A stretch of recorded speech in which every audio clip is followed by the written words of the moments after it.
오늘 하나님의 말씀을 선포하도록 하겠습니다. 오늘 말씀 제목은 확신은 어디에서 오는가?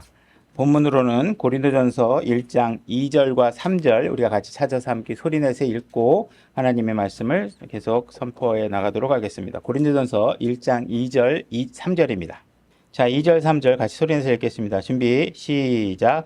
고린도에 있는 하나님의 교회, 곧 그리스도 예수님 안에서 거룩히 구별되고 성도로 부르심을 받은 자들과 또 각 처에서 예수 그리스도 우리 주, 곧 그들과 우리의 주 되신 분의 이름을 부르는 모든 자들에게 편지하노니 하나님 우리 아버지와 주 예수 그리스도로부터 은혜와 평강이 너희에게 있기를 원하노라.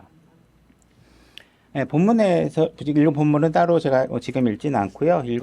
설교에 나가면 다시 한번 살펴보기로 하고, 고린도전서는 특히 여러 서신서들과 구별점이 있다면 그리스도인의 교회를 이루고 있는 성도들에게 일어나고 있는 많은 개인적인 문제, 육신적인 문제, 그리고 또 영적인 문제, 이 여러 가지 종합적인 문제들을 거명하고 있고, 그들이 그리스도인임에도 불구하고 그들의 삶이 엉망이고, 그죠? 뭔가 잘못 나가고 있고, 이렇게 좀 뭔가 이들이 정말 구원받은 사람이 맞는가 하는 의심이 들 정도의 모습을 보이고 있는 것을 보여주면서 이렇게 그리스도인의 삶을 시작하고 있는 사람들에게 주님께서 도와줄 수 있는 부분이 무엇이 있는가를 설명해 주고 있는 성경이 바로 서신서가 고린도전서의 성경의 특징을 갖고 있는 것입니다.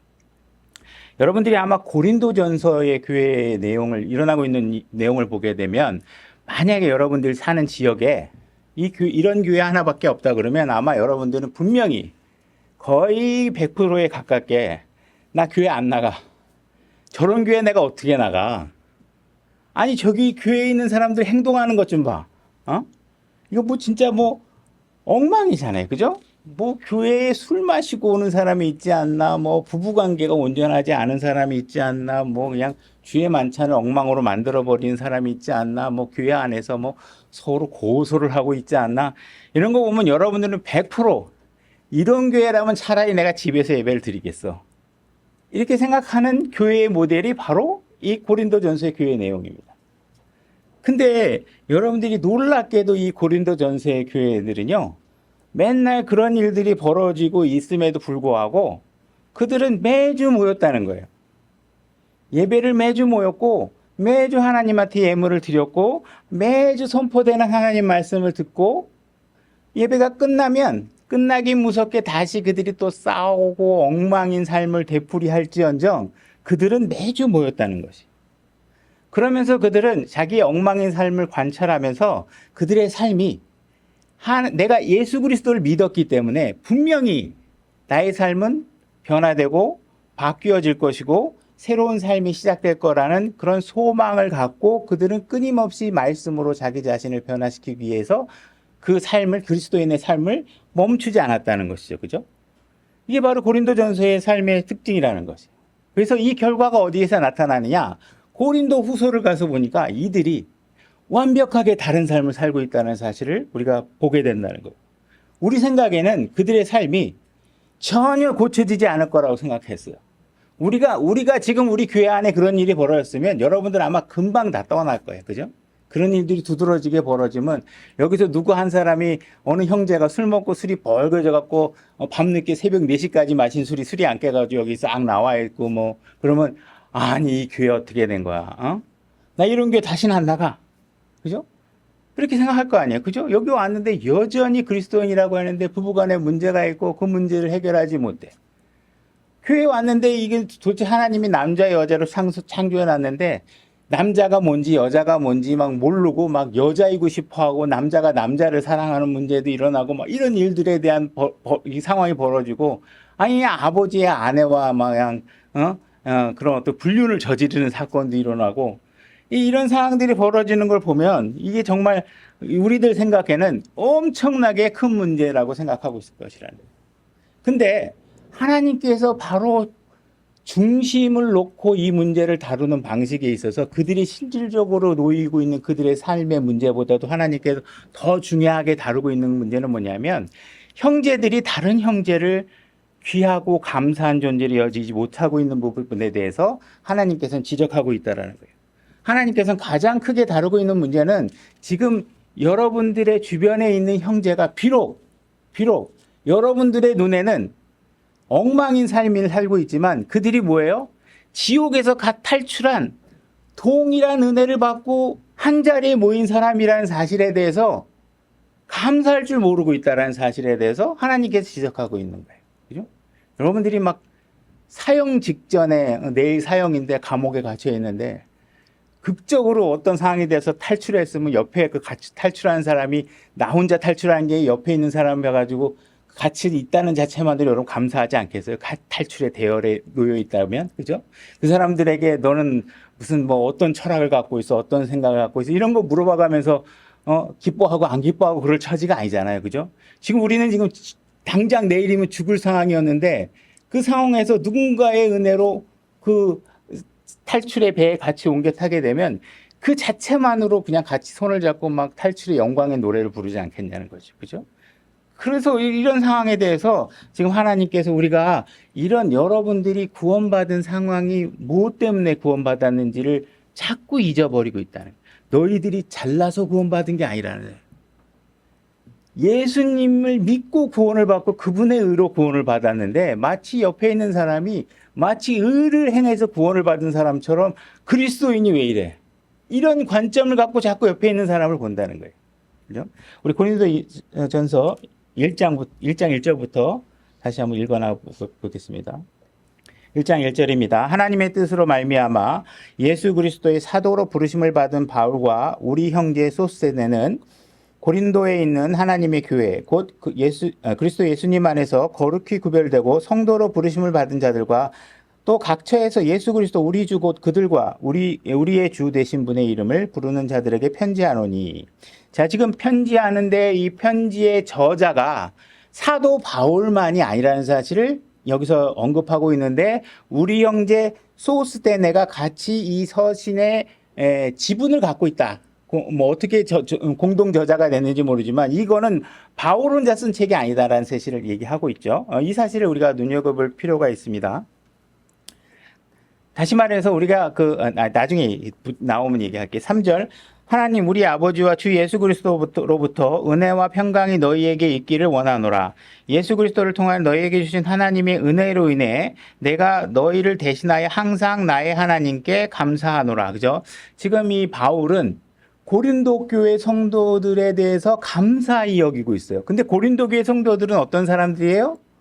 엉망인 삶이에요. 엉망. 모든 그리스도인이 저지를 수 있는 모든 죄의 유형들을 거의 대표적인 죄들을 다 언급하고 있을 정도로 엉망인 교회죠. 근데 그 성도를 향해서 감사하고 있다 이렇게 얘기하고 있습니다.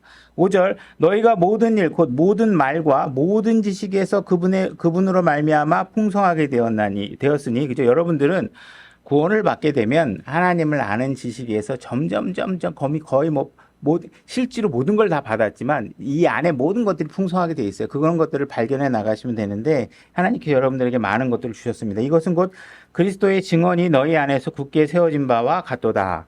이로써 너희가 어떤 선물도 뒤처지지 아니하고 고린도 교회가 받은 선물이나 다른 교회가 받은 선물이나 우리가 기존 교회에서 은사라고 많이 번역되어 있던 단어들이죠. 그래서 하나님께서 우리의 초대교회를 운영을 위해서 주셨던 많은 그런 은사들이 고린도 교회에도 다 주어졌다는 얘기예요. 다 주어졌다는 것이죠. 우리 주 예수 그리스도의 오심을 기다리나니 그분께서 또한 너희를 끝까지 경고하게 하사 우리 주 예수 그리스도의 날에 너희가 책망받을 것이 없게 하시리라. 그래서 여러분들을 끝까지 그리스도의 재림까지 공중에서 우리가 예수 그리스도를 만나는 그날까지 여러분들을 끝까지 지키시는 분은 여러분 스스로의 선행이 아니라 예수 그리스도라는 사실 또한 잊어버리시면 안 됩니다. 그죠?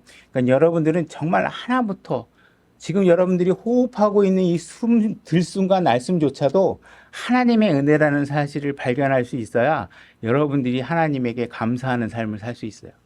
내 허파가 쉬고 있는데 무슨 하나님이야? 뭐 이렇게 생각하시면 이게 신앙 자세가 안 되는 거예요. 내가 숨 쉬는 것도 하나님의 은혜고, 그죠? 내가 구원받은 것도 하나님의 은혜고, 내가 그 구원을 지킬 수 있다면 그것도 모두 누구의 은혜로 되는 거예요? 예수 그리스도가 주신 은혜로 인해서 여러분들이 되는 것이고, 하나님께서 지금 책임지고 내가 만들겠다고 하는 결론은 뭐예요? 책망받을 것이 없게 만들겠다고 예수님께서 얘기하고 계시는 거예요. 결과적으로 모든 일은 이 일은, 그죠? 그러니까 여러분들이 무슨 노력을 해서 책망받을 일을 스스로의 능으로 되는 게 아니라 그분의 도움이 없으면 이런 상황이 이루어질 수 없다는 사실이죠. 너희를 부르사 자신의 아들 예수 그리스도 우리 주와 교제하게 하시는 하나님은 신실하니라. 우리가 예수 그리스도와 교제할 수 있다는 사실들이 얼마나 축복된 일인지 아셔야 돼요. 여러분들이 교회에 나오는 일이 얼마나 축복된 일인지를 아셔야 돼요. 이게 어떤 것인지를 여러분들이 알지 못하면 교회 신앙의 출발이 안 돼요. 여러분들이 교회가 필요 없다, 나 혼자 하면 뭐 된다, 그러면 예수 그리스도를 부인하는 거예요. 예수님이 뭐가 아쉬워서 핏값을 사서 교회를 만들어 놓고 지역교회를 세우고 각 교회에 장로를 세우고 함께 모이라고 했겠어요. 그리고 감독자들에게 오버시어, 양들을 관찰하는 감독자를 세우고 감독자들에게 양떼들을 맡긴 거 아니에요. 그죠? 그 하나님께서 그렇게 맡겼다고 하는데 나는 목자가 필요 없어, 나 혼자 신앙생활 할 거야, 나 혼자 똑똑해, 내가 유튜브 다 보면서 다 분석할 줄 알아. 그거는 예수 그리스도를 부인하는 거라니까요. 그러니까 신앙의 기초가 안 되는데 똑똑한 사람들이 너무 많아. 그죠? 지식만 많은 사람이 너무 많다고. 그래서 지금 고린도 교회 성도들은요, 아직까지도 자신의 몸이 그리스도의 예수 하나님의 성전인지를 모르고 몸을 함부로 다루는 사람들이 많이 있다는 거예요. 그 부정한 방법에 자기 손과 발과 자기 몸을 내어드리고 자기 몸을 육신적인 일들이 사용하는 일들이 아직도 빈번하게 일어나고 있는 것이죠. 그들은 결혼 생활을 유지하기조차도 힘들어하고 있는 거예요. 그들은 혼전 순결이 왜 필요한지조차도 잘 이해하지 못하고 그냥 결혼하지 않은 상태에서 다른 여자에게 몸에 손을 대거나 하는 일을 막 하고 있는 거예요. 그들은 도시에서 일어나고 있는 많은 우상 숭배들이 있죠. 그런데 자기가 어디서부터 어디까지 거룩해져야 되는지를 몰라서 그냥 우상 섬기는 일에 혼란스러워하는 거예요. 여러분들은 교회를 다니고 있는데도요, 타로 좀 보러 다니고 신년운서 보러 다니고, 그죠? 막 그냥 자기 자식 입시만 되면 어디 가서 누가 용한 데 있으면 가서 물어보고 싶고, 이런 일들이 벌어지고 있고, 고린도전서에서 당시의 교회에서도 그들이 예수 그리스도 안에 구별된 사람인데도 불구하고 아직도 자기의 삶에 어느 게 우상인지 어느 게 아닌지 막 몰라서 헤매고 있는 거예요. 그죠? 그들은 지금 막 방언을 하겠다고 막 난리치고 있고, 뭐 병을 고쳐야 되겠다고 막 이렇게 하고 있고, 그들은 하나님께 주신 영적 선물을 잘 몰라서 막 아무나 막 그냥 막 여러 언어로 막 얘기하고 언어 자랑하고, 여긴 성도들은 알아듣지도 못하는데 혼자 샬라샬라 하고, 그러니까 그렇게 하면 안 돼, 질서 있게 해야 돼, 이렇게 가르쳐주고 있는 거예요. 너희가 정말 그게 외국어라면 너가 알아듣지는 못하는 말로 자꾸 하지 말고 알아듣는 말로 한두 마디 하니까 더 갑지되니까, 그죠? 그러니까 병 고치는 거 막 뭐 기도하면 막 도깨비 알라딘의 램프처럼 막 병이 고쳐지고 막 이렇게 생각하는 거예요. 그러니까 이런 일들이 자꾸 벌어지고, 남자가 되는 게 뭔지 여자가 되는 게 뭔지, 그죠? 뭔가 그들이 말과 이런 행위들이, 품이나 이런 것들이 뭐든지 결손되어 가지고 부패해 있고, 여전히 마귀들과 교제하는 삶을 살고 있고, 부활이 뭔지, 죽은 자로부터 부활이 된다는 것이 뭔지를 잘 모르고 확신을 갖지 못한 상태에서 그들이 이 생활을 하고 있다는 것이죠. 우리가 2절에 보게 되면 하나님의 교회, 곧 그리스도 예수님 안에서 거룩히 구별되고 성도로 부르심을 받은 자들에 대해서 언급하고 있고, 지금 이 고린도 교회 성도들이 바로 이와 같이 하나님의 교회에 속한 백성이라고 얘기하고 있고, 그들에게 편지를 쓰고 있다는 사실이에요. 그러니까 누군가 그들의 행위를 보면 이게 정말 구원받은 사람이 맞나? 이렇게 정말 의심되는 사람인데, 그런 사람을 향해서 뭐라고 얘기하고 있냐면 하나님의 교회에 속한 백성이라고 얘기하고 있다는 것이죠. 그래서 그들이 그러면 하나님의 백성이 되는 그 과정을 우리가 제대로 이해하지 못하기 때문에 이들의 삶과 행동이 구원과 마치 일치시켜서 구원받으면 갑자기 거룩해져야 된다고 생각하는 이유는 무엇이냐? 이들이 구원받은 과정을 말로는 이해한다고 얘기하고 있는데 실질적으로 여러분 안에 그냥 체득화되지 않아서 매번 들을 때만 잠깐 이해하고 그러고 다 잊어버리는 거예요. 그죠? 이들이 왜 구원을 받았느냐? 부패한 삶을 살고 있는 사람들이에요. 죄 가운데 사망을 향해 가던 사람이에요. 근데 그들에게 하나님이 받을 만한 게 아무것도 없는 백성임에도 불구하고 뭐 때문에 구원을 받았어요? 예수 그리스도의 완성된 사역을 믿기만 하면 구원을 받은 거예요. 그죠?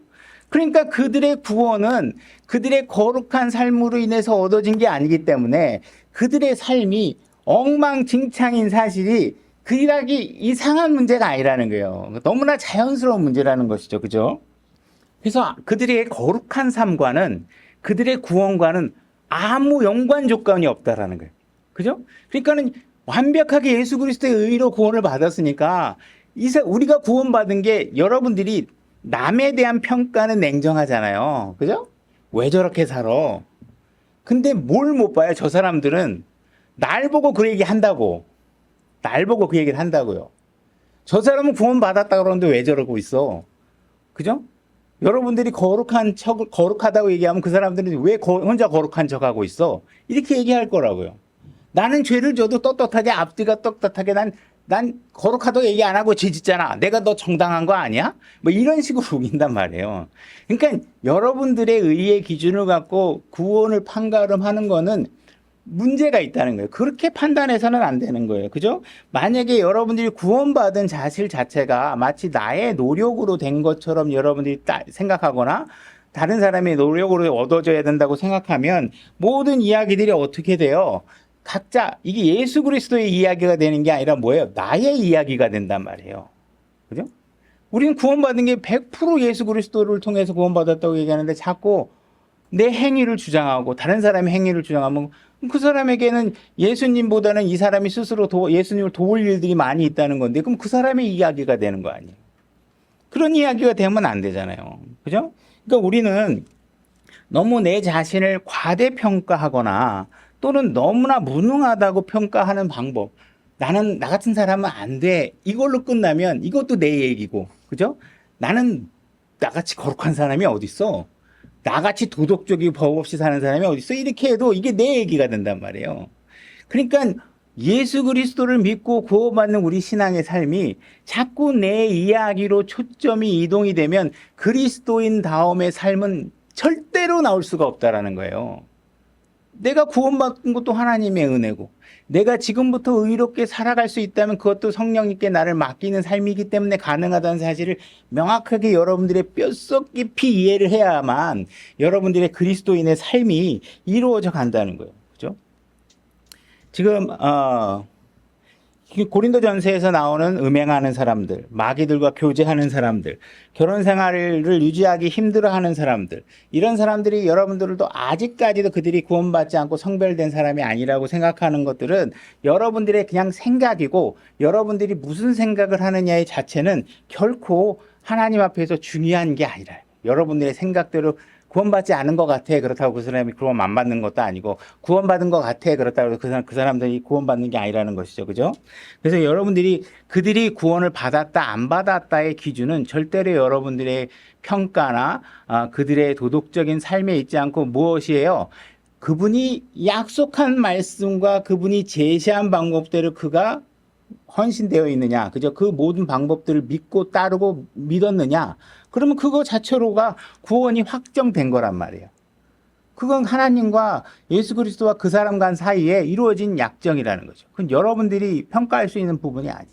뭐 그들이 거짓말을 하면 어쩔 수 없죠. 그죠? 어쩔 수 없더라도 그건 그 사람 사이인 거지 우리가 그 사람이 행위를 보고 구원을 받았다 안 받았다 섣부르게 판단해서는 안 된다는 것이죠. 그죠? 그래서 우리가 그분을 믿고 거듭난 순간에 그들에게 하나님께서 그 안에 들어가 계시고 하나님의 자녀로 삼아 주셨고 그분을 거룩하게 해 주시겠다고 하는 그 약속의 말씀에 의해서 그의 구원이 확증되는 것이지 그들이 어떤 삶을 사는지에 대한 여러분들의 평가로 되는 것이 아니다라는 사실을 절대로 잊어버려서는 안 된다는 겁니다. 고린도전서 1장 6절 한번 다시 볼까요? 고린도전서 1장 6절 이것은 곧 그리스도의 증언이 너희 안에서 굳게 세워진 바와 같도다. 그래서 여러분들 안에 하나님의 말씀이 어떻게 세워졌느냐 이 사실이 중요합니다. 여러분들이 목사의 말을 믿고 여러분들의 믿음을 세웠다 이러면 안 되는 거예요. 그죠? 목사의 말과 하나님 말이 일치됐다면 상관없겠지만 굳이 그렇다고는 목사의 말에 세워지는 게 아니라 뭐예요? 예수 그리스도의 증언에 의해서 여러분들이 세워지는 거예요. 그죠? 그러니까 내 모든 믿음의 모든 프로세스 자체가 기록된 하나님의 말씀에 의해서 팔로우 내가 따라가고 있으면 그 결과는 하나님이 다 책임지신다. 근데 그 말대로 하지 않고 자꾸 그 말과 상관없이 여러분들의 감정과 무엇으로 그 옆에 있는 형제자매를 판단하고 내 구원에 대한 좌절과 판단, 확신을 잘못된 근거에 의해서 갖게 되면 그건 그리스도가 세워주실 수가 없어요. 왜? 내 말이 아닌데 하나님이 어떻게 세워줘요? 그리스도가. 그죠? 8절 그분께서 또한 너희를 끝까지 경고하게 하사 우리 주 예수 그리스도의 날에 너희가 책망받을 것이 없게 하시리라. 여러분들이 예수 그리스도를 구원자로 믿게 되면 구원이 이루어지겠죠. 그죠? 그러면 하나님께서는 여러분들을 하나님의 자녀로 삼아주시고 공포하십니다. 이 사람은 내 자녀다. 그죠? 그러면 그 말 한마디가 모든 걸 끝내는 거예요. 그죠? 여러분들이 하나님의 자녀다 이렇게 선택됐으면 나중에 착각했네? 얘는 내 자녀가 아니에요. 뭐 이런 일이 일어날 리가 없어요. 그죠? 그분이 증언해 주시면 되는 거고 그분이 견고하게 지켜주시겠다 하면 그냥 지켜주시는 거고 여러분들은 무엇만 하면 돼요. 주의 이름을 부르고 그분을 구원자로 믿고 그분 안에 들어가는 일만을 여러분들이 자신의 자발적 의사에 의해서 감되시는 거예요. 그죠? 그러니까 그런 것들이 명확하게 어떻게 이루어지냐. 거기에 하나님이 내 죄를 위해서 죽으셨군요. 그분만이 구원자시군요. 내가 할 수 있는 게 아무것도 없군요. 이 사실에 대해서 명확하게 인지 못하고 마치 나같이 착한 사람은 구원받을 수밖에 없어. 나같이 마음이 선한 사람을 하나님께서 버리시겠어? 내 이야기로 만들려고 하는 순간 여러분들의 구원은 점점 멀어질 수밖에 없고 힘들어진다는 거예요. 그러니까 안 된다는 거예요. 그죠? 그래서 여러분들이 만약에 어느 날 구원을 받았다면 성령님께서 여러분들은 어느 한 장소로 가서 여러분들에게 진리의 빛을 비추시겠죠. 그래서 여러분들을 하늘나라로 갈 만한 믿음이 없다라는 사실을 그에게 가르쳐 주죠. 그럼 나는 그 사실을 듣고 맞아. 내가 하늘에 가고 싶은데 내 안에는 하늘나라에 들어갈 수 있을 만한 조건이 될 만한 게 아무것도 없다라는 사실을 내가 스스로 인정하는 순간이 오게 된 거예요. 그죠? 그래서 내가 이렇게 내가 아무것도 한 게 없구나. 그럼 내가 동의합니다. 그리고 내가 구원자가 있지 않으면 나를 구원받게 할 수 있는 방법은 전혀 없군요. 이 사실을 성령님과 여러분이 동의한 순간에 여러분들이 구원을 받게 된 거예요. 만약에 여러분들이 그런 과정이 없었다. 그리고 여기에 종교적인 열심만을 갖고 그래도 그냥 부처님한테 비는 것보다 예수님이 더 영빨이 더 세대니까 예수님 믿고 그냥 예수교회 다녀서 종교생활 할 거야. 이런 마음으로 여기 와 계시다면 빨리 이 사실을 인지하고 내가 어떠한 프로세스를 통해서 예수 그리스도 안에 들어가고 그분의 자녀가 될 수 있는지를 파악하시고 그 방법대로 하셔야 된다는 거예요. 여전히 내가 나같이 좋은 집안에 나온 사람이 나같이 혈통이 좋은 우리 부모가 다 교회 세우신 분이야. 우리 부모가 선교사였어. 그러니까 나는 구원받을 거야. 이와 같은 식으로 여러분들이 생각하고 있다.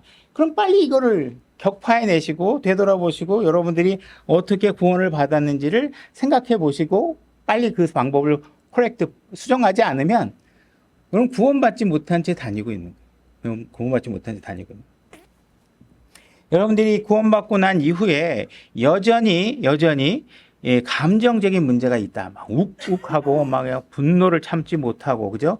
근데 여러분들이 영적인 삶에 문제가 있다. 개인적인 어떤 삶에 문제가 있다. 그렇다 그러면 그 문제는 여러분들의 구원에 뭐가 문제가 있는 것이 아니라 여러분들이 예수 그리스도를 전적으로 의지해야만이 거룩한 그리스도인의 삶이 나온다는 사실을 여러분들이 구원받을 때도 예수 그리스도를 전적으로 믿었기 때문에 구원받은 것처럼 여러분들의 삶도 그분의 전적인 통제 아래 놓여야지만 된다는 사실을 잊고 사는 거예요. 잊고 사는 거예요. 그렇죠? 그러니까 뭔가 여러분들이 신앙생활을 하다가 하나님 말씀을 딱 보는데 난 이거보다 더 좋은 생각이 있어. 그죠? 나는 굳이 나 같은 사람은 별로 회개할 게 없는 것 같아. 난 교회도 열심히 나오잖아. 나 헌금도 많이 하잖아. 이러면서 나를 자꾸 높이 평가하고 이렇게 되면 여러분들의 신앙의 삶은 문제가 생기기 시작하는 거예요. 문제가 생기기. 고린도전서 교회 문제들이 그런 상태에 머물러 있었기 때문에 계속 나오는 것들이거든요. 그러니까 여러분들이 아직도 내가 뭔가 하나님 앞에 자랑할 것이 있다고 생각하는 이상 여러분들은 신앙의 문제의 그런 루프에서 빠져나올 수 없다라는 것이에요. 그죠? 뭔가 하나님을 신뢰의 대상으로 두고서 구원을 받고 나서 신앙의 삶은 하나님이 신뢰가 대상이 아니라 내 판단, 내 지혜, 내 직관 뭐 이런 것들을 자꾸 신뢰하면서 여러분들이 신앙생활을 하고 있다 그러면 여러분들은 뭔가 그 출발점부터 잘못되어 있다는 사실들을 이해하셔야 된다는 거예요. 그래서 여러분들이 모든 것이 다 수포로 돌아가고 엉망인 삶이 된다는 거예요. 그래서 여러분들이 누군가가 구원받지 않은 사람 같아 보인다 그러면 물론 그런 사람들 중에 구원받지 않은 사람들도 있을 수는 있겠죠. 그러나 여러분들이 지나치게 그런 편견적인 삶을 판단을 내리고 있다 그러면 여러분들이 구원에 가서 냉정하게 판단하지 못하는 것이고 뭔가 나는 제가 항상 얘기하잖아요. 저런 놈은 뭐 귀신이 뭐야 안 잡아가고 하는 이런 속담의 기준은 뭐예요? 나는 아니라는 생각이 난다. 저 사람 구원받지 않은 것 같아. 이 생각은 뭐예요? 저 사람이 나를 향해서도 그렇게 할 수 있다라는 말할 수 있다는 사실에 대해서 가능성을 제로로 놓고 보는 거예요. 제로로. 나는 완벽하다고 생각하는 거예요. 그럴 수가 없다라는 거죠. 그죠? 그래서 여러분들이 그런 어떤 구원의 원칙을 말로는 순간순간 이야기하면 이해하는 듯 하는데 우리는 마치 고무줄처럼 마치 삶으로 딱 돌아오면 그 원칙은 다 배제해버리고 자기 똑똑한 기준으로 사람을 판단하고 막 이런 신앙생활을 자꾸 하게 된다는 거죠. 만약에 오늘 저녁에 여러분들이 저에게 물침례를 받겠다고 오셔서 예를 들어서 침례를 신청하시고 오늘 저희 형제님에게 침례를 받고 싶습니다. 그러면 제가 여러분들이 정말 구원받은 사람인지를 확인하기 위해서 여러분들의 가정에 CCTV를 달아놓고 이들이 정말 어떻게 사는지를 다 보고 나서 옳거니 야, 이 사람은 정말 봤더니 내가 침례를 줄만해. 이렇게 해서 침례를 주는 게 아니에요. 뭘 갖고 이 사람의 고백을 믿고 침례를 주는 거예요. 그죠? 우린 그렇게 그 사람의 내가 실질적으로 다 한다 그래도 나의 판단에 오류는 반드시 있을 수 있기 때문에 그런 식으로 하는 게 아니에요. 그건 하나님과 그 사람 사이의 믿음의 고백 속에서 이루어졌고 그 고백을 가지고 나에게 침례를 신청하면 난 그 고백을 믿고 그에게 침례를 주겠죠. 그러면 제가 저도 이전의 교회에서 이렇게 지켜보면요. 수양회 때 이렇게 보면 못 보던 사람들이 많아요. 그 사람들이 대부분 뭐냐? 침례를 받으러 온 거야. 그죠? 그래서 침례를 딱 받고, 그러면 뭐 축하합니다. 막 이제 이렇게 인사하고, 감사합니다. 뭐 축하합니다. 뭐 이렇게 했는데, 그 수양회가 끝나고 나면 교회에서 안 보여. 그래서 침례만 받고 다 사라져. 그죠? 그러면 이제 남아있는 사람들이 뭐라고 그래요? 저 사람들 정말 구원받은 거 맞아? 어떻게 침례만 받고 그냥 갈 수 있어? 뭐 이런 얘기를 하겠죠. 근데 저한테 물어본다면 저도 모르는 거죠. 그 사람이 진짜 구원을 받았는지 안 받았는지 난 몰라요. 저는 그 침례를 준 사람은 알 수가 단지 그 고백을 신실하게 우리가 믿고 주는 거죠. 그러면 그렇게 교회를 떠난 사람에 대해서 구원을 의심하고 있는 남아있는 사람에 대해서 그 목사가 보면 그 사람들이 딱 보면 와 구원받은 사람이 맞은 것 같아 이렇게 할까요? 안 그렇단 말이에요. 우리는 다 몰라요. 남아있는 사람이나 떠난 사람이나 우리는 그걸 가지고 우리가 판별하기는 어렵다는 거예요. 단지 우리의 확신은 어디에서 오느냐? 기록된 하나님 말씀이 있고 그 말씀에 따라 내가 신실하게 순종하고 그리스도 안에 들어오는 과정을 정확하게 내가 마쳤느냐? 내가 죄인이라는 사실을 고백했느냐? 내가 나로서는 그 어느 것도 구원에 기여할 수 있는 바가 없다는 사실을 인정했느냐? 그래서 예수 그리스도의 완성된 사역만이 나를 구원할 수 있다는 사실을 내가 인정했느냐? 그죠? 그래서 그 사실을 정확하게 고린도서 15장에 나와 있는 그 모든 기록된 말씀의 십자가 사건을 우리가 믿고 구원받았다면 내 양심에 따라 그걸 믿었고 그러면 그것이 나에게 확증이 되는 것이지 하나님과 나 사이 확증이 되는 것이지 옆에 있는 사람이 보고 알 수 있다는 것은 아닌 것이죠. 그래서 많은 설교자들이 마치 어느 일정한 수준에 이르지 않으면 구원을 잃을 수도 있다, 잃어버릴 수도 있다라는 사실에 설교를 하는 사람들도 꽤 있습니다. 이런 사람들도 문제고 또 많은 사람들이 이게 성경대로 그대로 100%다 설교를 하면 사람들이 전부 다 실족할 텐데, 그죠? 아니 요즘에 교회에서 혼전순교 얘기하면 사람 안 모여요, 뭐 이렇게 얘기할 거 아니에요, 그죠? 그러나 성경에는 분명히 절대로 결혼하지 않고 다른 이성에게 손을 대지 말라고 하나님께 해 놓으셨는데 이 사실을 설교하지 않도록 만약에 겁이 나서 못하고 있다면 그것도 또 심각한 문제가 되는 거겠죠. 그죠? 그래서 마치 내가 하나님의 말씀대로 기준을 설교를 하면 사람들이 실족할까 봐 적당히 타협해 가면서 그들이 떠나지 않도록 그들의 마음을 위로하는 방식으로 설교를 하게 되면 이게 그것도 심각한 문제가 된다. 그래서 우리가 이러면 하나님의 말씀에 대해서 우리가 어떠한 확신을 가지고 성도들에게 가르쳐야 되고 우리 성도들은 무엇을 믿고 우리가 영적인 성장을 이뤄내야 할 것인가. 고린도전서의 성도가 고린도 후서의 성도가 되기 위해서는 과연 우리가 무엇을 이해하고 있어야 되는 것인가. 이 사실을 이해할 필요가 있겠죠. 여러분들이 만약에 자녀를 기른다 그러면 그리고 여러분들의 자녀가 성숙한 자녀들이 되게 하고 싶다 이거예요. 그렇다 그러면 이 자녀들은 내가 어떠한 실패를 해도 우리 아버지가 나를 버리지 않는다는 적어도 우리 아버지는 내 편일 거야 라는 확신이 있지 않으면 아무것도 할 수 없겠죠. 그죠? 여러분들이 만약에 아이들을 훈계하고 9살짜리, 7살짜리 어린아이가 20살이나 30살짜리처럼 행동하지 않는다 그래서 그들을 갖다가 그냥 쓰레기통에 버리듯이 너희들은 내 새끼가 아니야 막 이러고 막 버린다 그러면 자녀들이 성장할 수 있겠어요? 7살짜리, 8살짜리가 30살짜리처럼 행동할 수 있겠냐고요. 우리가 실패를 두려워하지 않고 할 수 있는 이유는 뭐예요?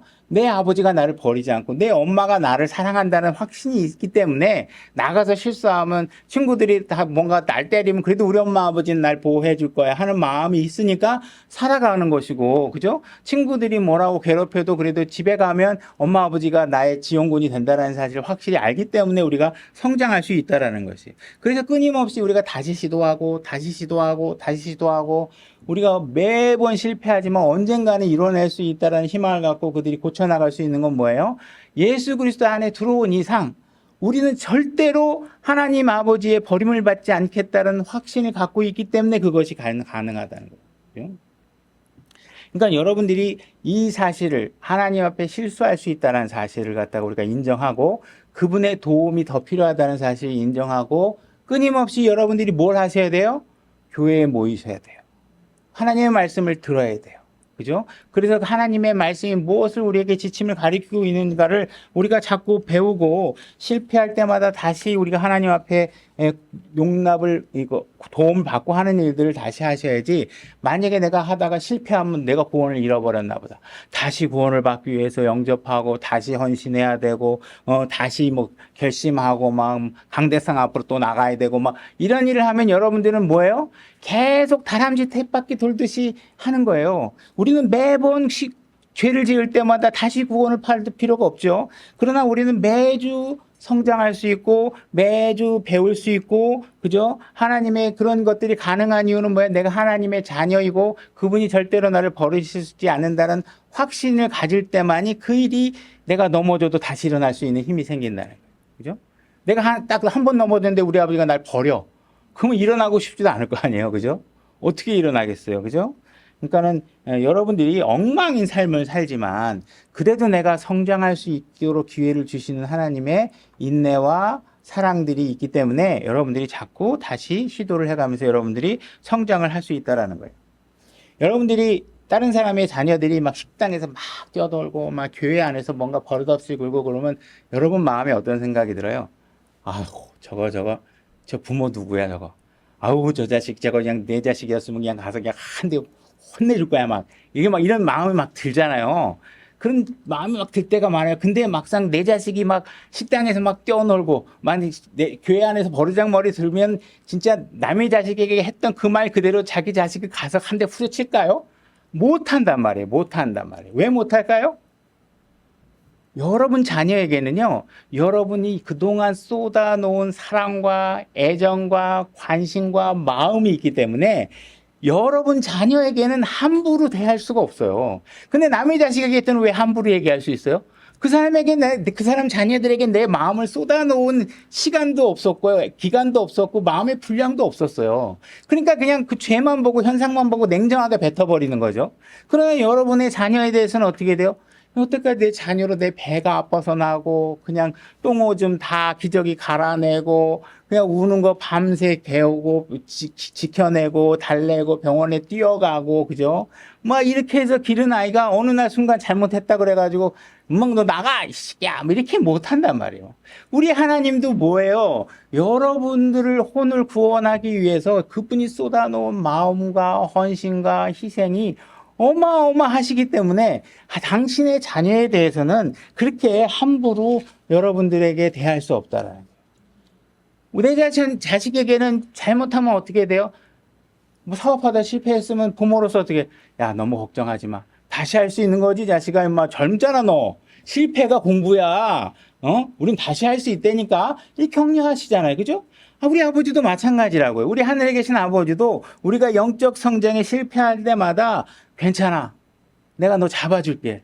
너 할 수 있어. 내가 너에게 모든 걸 줬다니까. 내가 할 수 있는 모든 것을 너에게 다 이미 줬어. 그러니까 네가 그걸 믿고 따라하면 돼. 하고 우리에게 권면하시는 아버지가 있기 때문에 우리가 실패해도 다시 할 수 있다는 사실이에요. 우리가 고린도전서 1장 4절 한번 또 읽어볼게요. 뒷부분. 내가 너희를 대신하여 항상 나의 하나님께 감사하노라. 이렇게 얘기하고 있죠. 사도 바울은 지금 성도들 간에 서로 싸우고 고소하고 있는 그 형제들을 대신해서 하나님 앞에 감사하고 있는 거예요. 지금 바울은 자기가 좋아하는 목사가 설교할 때만 교회에 오고 자기 좋아하는 목사가 아니면 교회에 빠지는 성도들을 위해서도 항상 감사한다고 말하고 있는 거예요. 문제를 성숙하게 해결하지 못해서 법정으로 끌고 가고 있는 성도들을 위해서도 감사하고 있는 것이고 주의 만찬을 엉망으로 만드는 사람을 위해서도 감사하고 있고 뭔가 좀 성경을 가르치려고 그러면 나는 방언한다고 그러고 샬라샬라거리고 뭐 그냥 아는 체하고 이런 사람들을 위해서도 하나님께 감사한다고 지금 얘기하고 있는 거예요. 그래서 뭔가 우리가 지금 교회 생활 안에서 잘 못하고 있고 우리가 교회 생활을 힘들어하고 있는 이유가 있다면 그것은 교회 때문도 아니고 목사 때문도 아니고 여러분 주변에 있는 형제 자매들이 고린도 교회 성도들보다 뭐 수준이 더 낮아서도 아니에요. 뭐가 문제냐? 뭔가 여러분들은 여러분들의 생각과 일치하지 않은 성도들에 대해서 감사할 줄 모르기 때문에 그러는 거예요. 여러분들이 원하는 대로 행동하지 않는다고 해서 여러분들의 기대에 못 미친다고 해서 그들에게 감사하지 않는 거예요. 바울은 여기 있는 교회보다 성도들보다 훨씬 못한 고린도전서 교회 성도들을 향해서 감사한다고 얘기하고 있잖아요. 우리가 지금 어려운 시대를 살아올 때는요. 지금보다 까다롭지 않았어요. 그죠? 우리는요. 에어컨이 없어도 함께 할 수 있었어요. 우리는 히터가 없어도요. 어떻게 해서든지 함께 할 수 있었어요. 공간이 너무 좁아도요. 방석 깔고 서로 두세 명이 끼어앉는 한이 있더라도 함께 하는데 아무 문제가 없었어요. 지금보다 먹는 게 부족해도요. 함께 하는데 아무 문제가 없었어요. 풍요로운 삶을 살고 있는 오늘날 현대 그리스도인들은 정말 불필요한 불평들을 너무 많이 해가면서 감사할 줄을 모르고 있는 거예요. 우리가 서로 감사할 줄 모른다면 신앙의 시작이 안 되고 있는 거예요. 여러분들 옆에 앉아있는 사람이 지금 뭐예요? 조금 전까지만 해도 지옥에 갈 수밖에 없었던 그런 사람들이 극적으로 세상과 구별되어져서 여러분 옆에 앉아있는 사람이. 그 사람이 하나씩 늘어날 때 뭐에 대해서 감사해요? 아, 이분도 하나님의 은혜를 받은 형제구나. 그 하나님의 은혜를 받은 사람이 한 사람 더 늘었구나. 이 사실에 여러분들이 감사할 줄 모르고 그 사실이 내가 받은 은혜와 동일한 은혜를 받고 그가 옆에 앉아있다는 사실에 대해서 감사할 줄 모른다면 여러분들은 절대로 그리스도인 다음의 생활을 해낼 수가 없다는 사실을 지금 이야기하고 있는 거예요. 그래서 우리가 고린도전서 16장에 거쳐서 많은 잘못을 지적하고 있는데 바울은 지금 그 잘못들을 지적하기 전에 먼저 취하고 있는 자세가 무엇이냐? 내가 너희들의 잘못을 지적하겠지만 내가 너희들이 내 앞에 그리스도 안에서 함께 할 수 있게 된 것에 대해서 너무나도 감사하다. 이 이야기를 하고 있는 거예요. 내가 볼 땐 너희들의 삶이 엉망이지만 나는 알고 있다. 절대로 너희들은 예수님께서 버리실 사람들이 아니다. 그 사실을 내가 알기 때문에 너무 감사하다는 거예요. 오늘날 신앙생활을 40년, 50년 했는데 옆에 있는 사람들이 자기가 30년 전까지 해왔던 모습을 좀 보인다 그래서 아, 신앙생활이 쟤네들 왜 저래? 아, 막 자기 20년, 30년 전 생활을 모르고 자기 여태까지 한 30년 그렇게 생활해오고 나서 조금 이제 40년 돼서 좀 나아졌는데 자기보다 성숙하지 못한 신앙인들을 보면서 자꾸 막 비난하고 어리석어 저런 것도 몰라 막 이런단 말이에요. 여러분들이 신앙생활을 한 10년, 20년 해오다가 갑자기 어느 날 설교가 머릿속에 팍 들어와요. 하나님의 말씀에 그런 게 있었어? 우와, 그러면서 막 대단한 걸 깨달은 것 같은 막 기쁨과 희열이 옵니다. 그러나 사실 그런 설교는 벌써 10년, 20년 사이에 10번 이상 동일한 방법들이 설교 속에서 언급되고 다 설교되었던 내용들이에요. 그러나 그 전까지는 여러분들은 어떻게 했던 거예요? 그 말씀에 별로 관심이 없었어요. 그래서 선포됐지만 여러분들은 귀담아 듣지 않았어요. 그러다가 어느 날 순간에 그 말이 팍 들어오면서 와, 내 대단한 걸 깨닫기 시작한 것 같아. 그러고 나서 다음날 교회 딱 가서 어떻게 돼? 성도들을 딱 보면서 이거 모르는 사람 딱 찾아내가지고 어떻게 해요? 너 이거 모르지 막, 어? 막 그러면서 그 사람들을 막 비하하고 조롱하고 자기 만족하고 막 내가 이런데 여러분들이 막 지식을 써먹는단 말이에요. 그죠? 그러면 안 된다는 거예요. 누구나 여러분들의 그런 어떤 그 잘못된 방식들에 대해서 하나님이 계속 용납하고 기다리고 있는 건 계속 기회를 줘서 여러분들은 무조건 흠없는 상태로 예수님이 만드신다고요.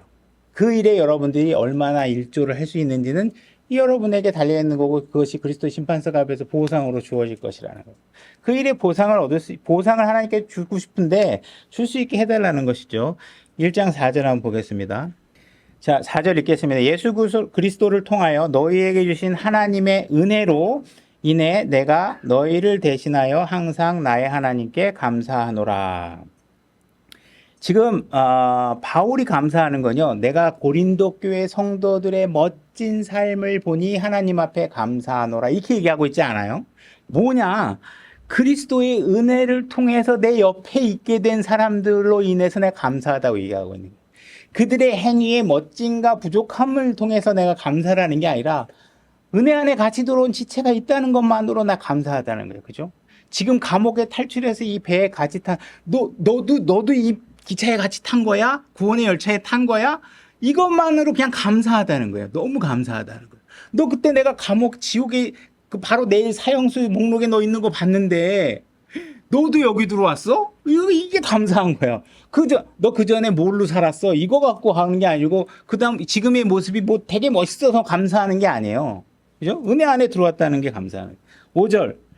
너희가 모든 일, 곧 모든 말과 모든 지식에서 그분으로 말미암아 풍성하게 되었으니 이것은 곧 그리스도의 증언이 너희 안에서 굳게 세워진 바와 같도다. 자, 하나님께서는 이미 모든 지식을 우리에게 풍성하게 해주셨다 그러죠. 그리스도의 증언이 우리에게 굳게 세워져 있다는 거예요. 여러 가지 측면, 어쨌든 우리는 우리 안에 말씀으로 충분히 세워져 있고 내 안에 성령님이 계셔서 모든 무기를 다 가지고 있어요. 이길 수 있는 무기를. 그러니까 우리가 신앙생활을 할 때 가장 기본이 되는 문제가 무엇이냐 하면 지금 우리가 누군가를 고소하거나 내가 음행을 하거나 깨끗한 삶을 살지 못하는 것은 내가 깨끗한 삶을 살 능력이 안 주어졌기 때문이 아니에요. 하나님께서 뭐라고 얘기하고 있냐면 나는 너에게 모든 능력을 줬어. 근데 지금 뭐예요? 네가 그거를 어떻게 사용하는지를 몰라. 이 얘기를 하고 있는 것이. 하나님께서는 이미 너에게 모든 지식과 말에서 다 풍성하게 다 해주셨다고요. 그리스도 안에서 그리스도를 모든 것들을 다 굳건하게 다 세워지게 해놨어요. 근데 우리는 뭘 못하고 있냐? 그걸 어떻게 사용하는지를 모르는 거예요. 그죠? 우리가 하나님께서 성경에서 어떻게 구원을 받아야 되는지 알기 때문에 구원을 받은 것처럼 우리가 구원받은 이후의 삶도 어떻게 살아야 되는지 하나님께서 그 방법과 매뉴얼을 성경으로 우리에게 주셨는데 우리가 자꾸 성경을 안 보고 자꾸 사꾼 목사의 이야기를 듣고 자기 삶을 망쳐요. 성경에 없는 얘기인데 막 여러분 생각해 보십시오. 상식적으로 생각해 보십시오. 이게 말이 됩니까? 막 이러면서 막 타임지에서 뇌 연구 과학자가 뭐라 그랬는데요. 여러분들 이런 삶을 살아야 되지 않겠어요? 그러면서 말씀에 근거 하나도 없는 막 그런 삶을 여러분들에게 강요하면 여러분들은 지금 성경을 하나님께서 지금 우리에게 삶의 방식으로 줬는데 죄다 쓸데없는 세상식으로 여러분들에게 퍼날라가지고 성도들을 가르치고 있으면 성도들이 제대로 잘할 수가 없겠죠. 그죠? 그래서 이런 것들이 하나님께서 분명히 여러분들한테 다 갖추어 주었단 말이에요. 이 능력은 여러분들이 성숙한 그리스도인의 삶을 살았을 때 다른 것이 나오고, 어렸을 때는 뭐 또 다른 게 부족한 게 나오고, 이렇게 하게 하신 게 아니라, 여러분들이 구원받는 순간, 뭐예요? 통째로 예수 그리스도가 여러분 안에 들어가 계셔. 그러니까, 없을 게 없는 거예요, 여러분 안에는. 그죠? 그 다음에 그걸 사용할 수 있는 매뉴얼로 성경까지 주셨어요. 그러면 여러분들은 뭘 하셔야 돼요? 이제 그 매뉴얼을 탐독하셔서 그 방법을 알아내셔서 여러분들이 깨끗한 삶을 살아갈 수 있는 방법들을 여러분들이 알아내 가야 되는데, 그걸 잘 모르니까, 그걸 해결할 수 있는 방법을 모르니까 자꾸 여러분들이 헤매게 된다. 여러분들이 요 문제 해결할 때, 그런 문제가 있어? 그럼 내가, 알았어. 이번에 내가 그 문제 해결할 수 있는 방법을 줄게. 그리고 쉬ung 주고, 또 신앙생활 하다가 새로운 문제가 생기면, 하나님 또 다른 문제 그래? 내 그 방법은 내가 또 지금 줄게. 근데 이렇게 주는 게 아니라는 거예요. 이미 다 초반에 다 줬다는 거예요. 그러니까 여러분들의, 뭔가 그런 실패하고 이런 원인들은 뭐냐? 하나님께서 주신 방법들을 잘 공부하지 않았기 때문에 그렇다는 거예요. 그러니까 여러분들이 해야 될 거는 뭐예요? 여러분들 안에는 진짜 모든 완반의 무기가 예수 그리스도가 여러분 각자 안에 다 통째로 들어와 있으니까, 하나님께서 여러분들에게 요구하고 있는 거예요. 명령으로 모이기를 힘써라. 모이기를. 그죠? 내가 감독을 세워놨다. 내 핏값으로 교회를 세워놨다. 그러니까 너희는 세상과 구별된 지점에 모여서 나의 지식을 발견해내라. 내가 너희 안에 넣어준 것들이 무엇이 있는지를 발견해내라, 찾아내라고 얘기하고 계시는 거라는 말이에요. 그죠? 그래서, 하나님께서는 우리가 이제 고린도전서 12장에 보게 되면 모든 사람들은 다 성령을 받았다고 얘기하고 있잖아요. 그죠? 근데, 제가 이제 그 독립침례교회 신앙생활을 거의 뭐 한 20년 넘게 이렇게 하다 보면서 느끼게 된 거는 뭐냐면, 이 침례교회 사람들은요, 교리에 관해서는 정말 타의 추종을 불허해요. 근데 그 교리를 가지고 자기 삶을 비추는 방법에 대해서는 제로야. 그 교리대로 살아가느냐에 대해서는 별로 중요하게 생각하지 않아. 내가 뭐를 알았다는 거가 되게 중요해. 그래서 그냥 지식을 막 강대상에서 설명해요. 그 목사가 어떤 삶을 사는지는 중요하지 않아. 그냥 그 목사가 내가 원하는 지적 욕구를 참 만족시켜주는 거에 관심이 있어. 그래서 막 그냥 지식을 막 가르쳐 주는데 막 쫓아가요. 그러니까 그들의 삶은 내가 어떤 삶을 사는지는 별로 중요하지 않아. 어느 목사가 정말 성경을 막 되게 잘 강해해주고 깊이 있게 가르쳐주고 막 이런 것만 관심이 있어. 그죠? 이게 참 심각한 문제라는 거죠. 근데 또 어떤 교회들은, 그죠? 어떤 교회들은 보면 구원을 잃어버릴까봐 뭔가 죄를 지으면 안 되기 때문에 성령님을 받아야 된다고 자꾸 가르쳐줘. 그래서 성령이여 내 안에 오시옵소서. 그래서 그 사람들은 성령을 받으면 자동적으로 죄를 안 질 거라고 생각하는 기대치가 있어요. 그죠? 그러니까 이 두 가지 양극단이 뭐예요? 다 문제잖아요, 문제. 그죠? 그래서 우리가 성경이 가르치는 바를 하나님의 말씀의 매뉴얼에 근거해서 지적인 것과 영적인 것, 육신적인 것, 모든 것들을 균형 있게 여러분들이 이해하고 배울 수 있는 것이 필요하고, 그렇게 배울 필요가 있다라는 것이에요. 그래서 뭔가 성령을 받으면 구원을 받고 난 뒤에 죄를 안 짓게 된다, 뭐 이렇게 생각하고 있는 건 착각이라는 것이죠. 안 짓게 될 수 있는데, 안 짓게 되려면 어떻게 하셔야 돼요? 여러분들을 내 안에 이미 계신 성령님이 내 왕자에 앉아서, 우리가 뭐 옛날에 그 사형리 같은 거 이렇게 보게 되면 의자에 뭐 누가 앉아 있는 거 이런 거 보신 적 있은지 모르겠는데, 근데 내 마음의 통치자로서 예수 그리스도가 앉아 있게끔 하시는 일을 하셔야 된다는 거예요. 그죠? 그래서 여러분들이 성경을 제대로 이해해서, 마치 내가 지적 교만에 빠져갖고 성경을 많이 알면 마치 내가 죄를 짓는 건 아무 상관도 없다라는 식의 생각을, 자세를 취하고 있는 침례교의 자세도 문제지만, 너무 지나치게 겸손해서 막 구원을 받은 다음에 아이고 내가 죄를 지으면 또 구원을 잃어버린 거 아니야? 뭐 이렇게 어떤 두려움 속에서 여러분들이 절망 가운데 사는 것도 심각한 문제라는 것이죠. 그래서 이 두 가지를 균형 있게 여러분들이 이해하셔야만 된다는 것입니다. 그래서 여러분들이 이제 신앙생활을 하면 가장 간단하지만 우리가 못하고 있는 문제가 뭐냐. 하나님께서 여러분들의 삶에서 그 죄야, 성경을 통해서 죄야 그러면 우리는 우리의 판단에 의지하지 말고 그냥 멈추면 되는 거예요, 그 죄는. 근데 하나님, 어떻게 그런 죄를 하나도 안 짓고 살 수 있겠어요? 막 이렇게 얘기하고 있는 건 뭐예요? 내 마음에 그거 계속 하고 싶다는 얘기예요. 그러니까 문제는 뭐예요? 하나님은 멈춰! 이렇게 얘기하고 있는데 문제는 내가 멈추고 싶지 않다는 게 문제. 하나님이 멈춰! 그러면 내가 어떠한 느낌이 있더라도 어떠한 판단이 있더라도 그 판단은 하나님의 말씀보다 우위에 설 수 없다라는 사실을 고백하고 멈추시면 되는 거예요. 그게 바로 신앙생활이라는 거예요. 그죠? 그게 바로 여러분들이 고린도전서를 통해서 우리에게 엉망인 삶을 바로잡을 수 있는 방법이라고 고린도전서에서 우리가 알려주고 있는 것들이라는 것이죠. 여러분들이 커피 머신을 샀다. 그러면 저도 저 커피 머신이 있잖아요. 그러면 커피 머신에는 항상 뭐가 딸려오느냐? 매뉴얼이 딸려와요. 그죠?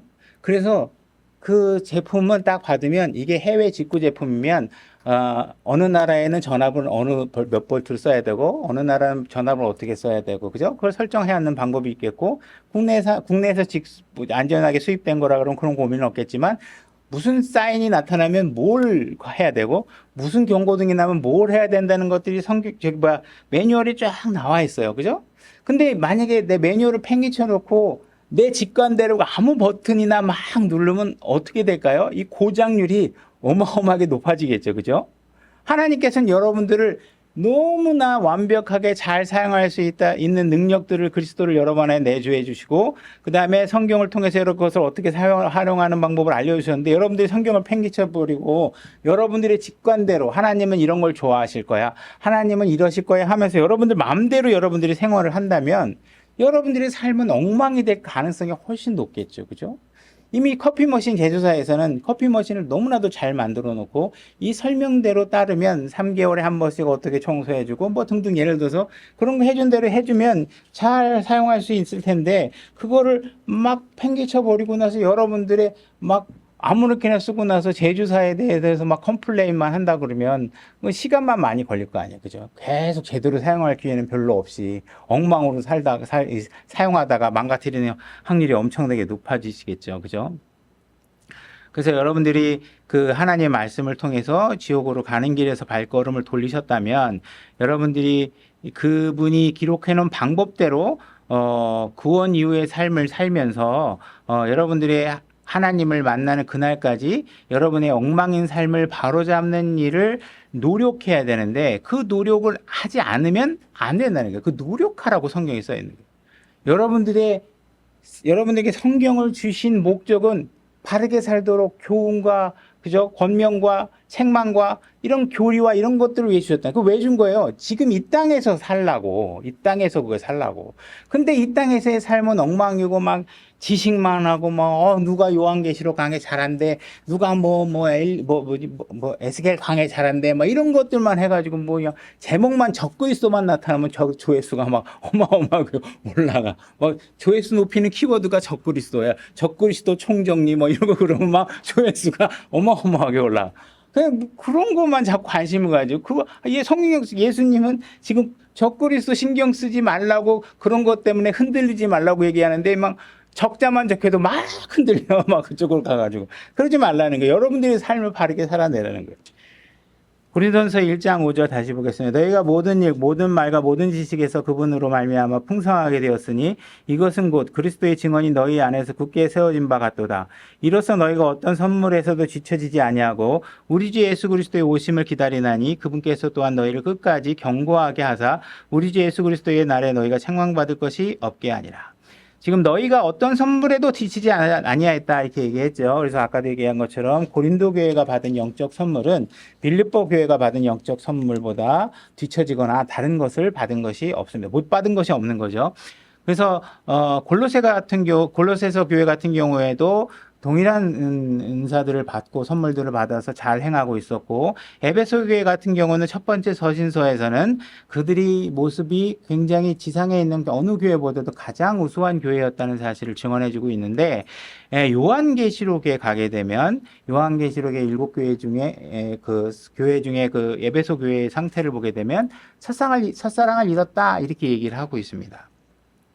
그래서 우리가 이런 하나님의 말씀에 따라서 우리에게 누구나 다 동일하게 주어진 것들을 하나님 말씀에 입각해서 우리 자신을 계속 끊임없이 바르게 이끌어 나가실 수 있어야 됩니다. 1장 8절 그분께서 너희를 끝까지 경고하게 하사 우리 주 예수 그리스도의 날에 너희가 책망받을 것이 없게 하시리라. 만약에 여러분들이 구원을 받고 나서 그냥 예수 그리스도께서 부르시는 날만을 기다리고 그냥 아무렇게나도 여러분들이 지금의 삶에 대해서는 어떠한 진전이 일어나는 일에 노력하지 않고 살고 있다면 그것은 여러분들이 하나님의 말씀을 어기는 것이 되는 것입니다. 하나님께서 너희들을 끝까지 경고하게 하신다고 하셨고 책망받을 것이 없게 하셨고 그 일에 여러분들이 부응해서 그 사실이 이루어지도록 하나님께 노력하라고 여러분들에게 권면하고 계시는 것입니다. 그래서 여러분들의 언어의 품격도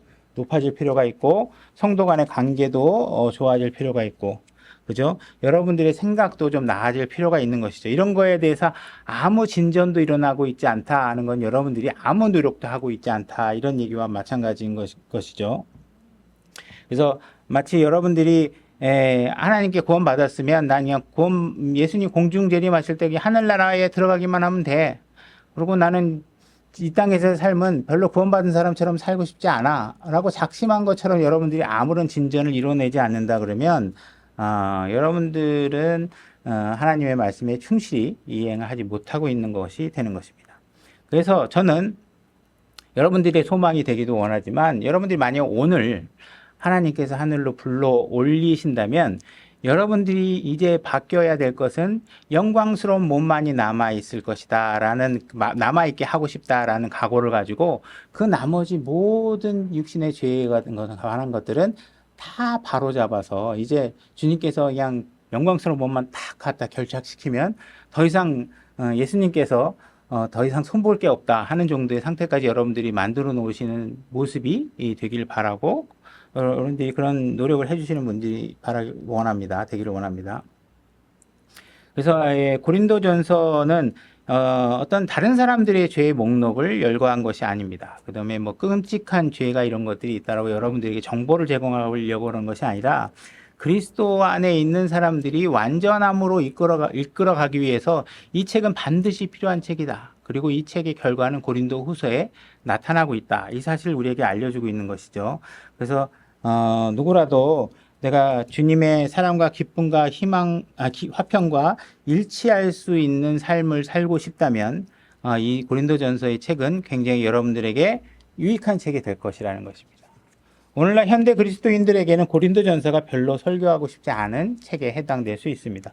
매 장마다 오늘날 현대인들이 짓고 있는 죄들을 너무 적나라하게 지적하고 있기 때문에 그런 것이죠. 그러나 하나님께서는 이 책을 우리에게 기록해 주신 것은 분명히 우리가 이러한 고린도전서에 등장하고 있는 잘못을 반복하지 않도록 우리에게 기회를 주고자 이 책을 기록하신 것입니다. 하나님께서는 우리가 실패를 하면 실패를 용납하지는 않으시겠지만 우리를 절대로 버리시지는 않으실 거라는 것입니다. 그래서 우리가 최선을 다해서 나 잘 못해, 나 이거 못해 그러고 뒷걸음치지 마시고 자꾸 그것을 잘 하기 위한 실패를 거듭해 가면서라도 하나님 앞에 책망받지 않는 모습이 되도록 여러분들을 훈련시키고 단련시키고 여러분들의 시간을 투자하셔야 될 것입니다. 그래서 여러분들이 책망받을 것이 없는 상태로 만약에 나는 별로 책망받을 것이 없다 이렇게 생각한다면 고린도전서의 책은 여러분들에게 별로 유익하지 않겠죠. 그러나 내가 진정한 그리스도인으로서 뭔가 나는 더 나은 삶을 살고 싶다라고 생각한다면 이 고린도전서는 여러분들에게 굉장히 유익한 책이 될 것입니다. 그래서 만약에 여러분들이 나는 잘못하는 게 하나도 없어 라고 생각한다면 나는 이미 다 성숙해졌어 이렇게 생각한다면 여러분들은 좀 겸손해질 필요가 있습니다. 절대로 여러분들은 하나님이 만족할 만큼의 의를 수행할 만한 능력이 여러분들이 없기 때문에 여러분들을 좀 더 겸손하게 바라보시고 여러분 안에 죄를 찾아내시고 고린도전서에 주는 유익을 통해서 여러분들이 좀 더 바르게 잡히게 되기를 원합니다. 그래서 여러분들이 더 이상 여러분들의 직관대로 여러분들의 생각대로 어떤 일들을 행하지 마시고 하나님이 말씀하시는 말씀 앞에 순종하고 아멘으로 여러분들의 삶을 바로잡아 나가시길 바랍니다. 감사합니다. 오늘 여기까지 하겠습니다.